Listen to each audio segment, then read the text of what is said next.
বাংলাদেশ শুধু একটি নাম নয়, এটি একটি জাতির সংগ্রাম, ত্যাগ আর গৌরবের প্রতীক।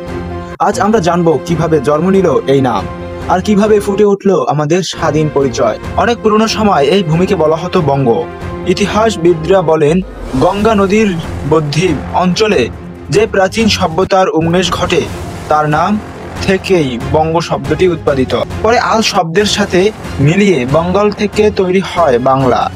আর দেশ মানে ভূমি বা রাষ্ট্র, তাই বাংলা প্লাস দেশ মানে বাংলাদেশ, মানে দাঁড়ালো বাংলাভাষী মানুষের দেশ। এই বাংলার অস্তিত্বের কথা আমরা পাই মৌর্য, গুপ্ত, পাল এবং সেন রাজবংশের ইতিহাসে। পরে দিল্লি সালতানাত আর মোগলরা এ অঞ্চলে শাসন করে, তখনও এ ভূমিকে বাংলা নামেই ডাকা হতো। মোগল আমলে ঢাকা হয়ে ওঠে বাংলার রাজধানী, যা ছিল ব্যবসা বাণিজ্য ও সাংস্কৃতিক মিলনস্থল। এই দীর্ঘ ইতিহাস আমাদের পরিচয়ের ভিত তৈরি করে একটি জনগোষ্ঠী যারা বাংলা ভাষায় কথা বলে, বাংলা সংস্কৃতিকে লালন করে। 1957 সালে পলাশী যুদ্ধের পর থেকে বাংলার নিয়ন্ত্রণ চলে যায় ব্রিটিশদের হাতে।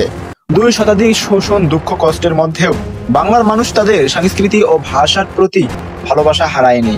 1947 সালে ভারত ভাগ হলো ধর্মীয় ভিত্তিতে, পূর্ব বাংলা হয়ে গেল পূর্ব পাকিস্তান। কিন্তু তখন থেকেই বাংলার মানুষের মধ্যে এক প্রশ্ন, আমরা কি সত্যি পাকিস্তানি নাকি আমাদের আলাদা অস্তিত্ব আছে? 1948 সালে যখন উর্দুকে রাষ্ট্রভাষা করার ঘোষণা এলো, তখনই বাংলার মানুষ প্রতিবাদে দাঁড়ালো। 1952 সালের 21শে ফেব্রুয়ারি রক্ত দিল সালাম, বরকত, রফিক, জব্বারেরা। তাদের ত্যাগে বাংলা ভাষা পেল রাষ্ট্রভাষার মর্যাদা। কিন্তু সংগ্রাম সেখানেই শেষ হয়নি। 1971 সালে দীর্ঘ আন্দোলন আর মুক্তিযুদ্ধের মাধ্যমে বাংলার মানুষ নিজেদের স্বাধীনতা ছিনিয়ে আনে।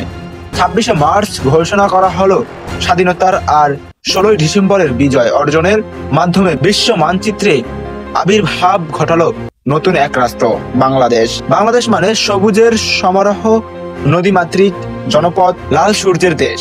বাংলাদেশ মানে সাহসী মানুষের সংগ্রামের ইতিহাস। বাংলাদেশ মানে রক্তের বিনিময়ে অর্জিত স্বাধীনতা। বাংলাদেশ শুধু একটি নাম নয়, এটি আমাদের পরিচয়, আমাদের স্বপ্ন, আমাদের গর্ব, আর আমাদের হৃদয়ের অত্যন্ত স্থানান্তর থেকে